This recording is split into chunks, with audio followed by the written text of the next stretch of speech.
सरपंच संतोष देशमुख हत्या प्रकरणाच्या तपासाला आता वेग आलाय।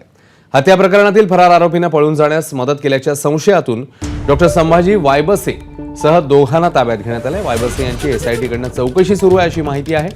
संतोष देशमुख हत्या आणि खंडणी प्रकरणातील सुदर्शन गुले, कृष्णा आंधळे आणि सुधीर सांगळे हे तिन्ही आरोपी फरार आहेत। हे तिघही वाल्मिक करारासाठी काम करत असल्याचं म्हटलं जात आहे। संतोष देशमुख यांच्या हत्येचा तपास स्थानिक पोलीस, सीआयडी आणि आता एसआयटी या तीन तपास यंत्रणांच्या माध्यमातून करण्यात येतोय।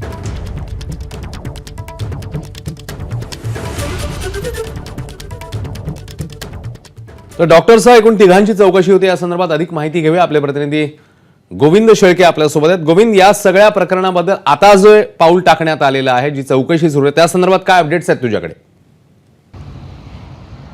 निश्चितपणे संतोष देशमुख यांच्या हत्या प्रकरणातील ही मोठी अपडेट म्हटली पाहिजे, कारण संतोष देशमुख यांची हत्या झाल्यानंतर ज्या प्रमुख मारेकऱ्यावरती गुन्हा दाखल झाला होता त्यात सुदर्शन घुले आहे। काय सुदर्शन घुले हा फरार आहे, मात्र या सुदर्शन घुले आणि इतर लोकांना ज्यांनी मदत केली ते डॉक्टर संभाजी वायबसे यांचं नाव यामध्ये घेतलं जातं आहे। आणि आपल्याला जी सूत्राकडनं माहिती मिळते आहे की एसआयटी कडून जो तपास सध्या संतोष देशमुख यांच्या हत्या प्रकरणाचा सुरू आहे, त्याच प्रकरणामध्ये डॉक्टर संभाजी वायबसे यांच्यासह इतर आणखी दोघांची चौकशी सुरू आहे।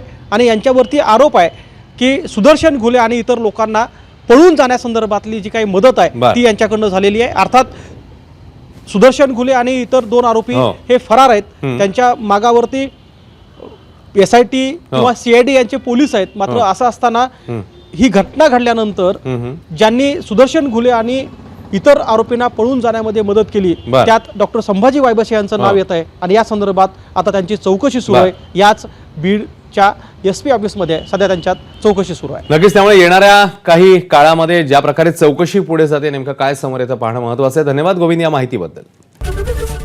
एबीपी माझा, उघडा डोळे बघा नीट।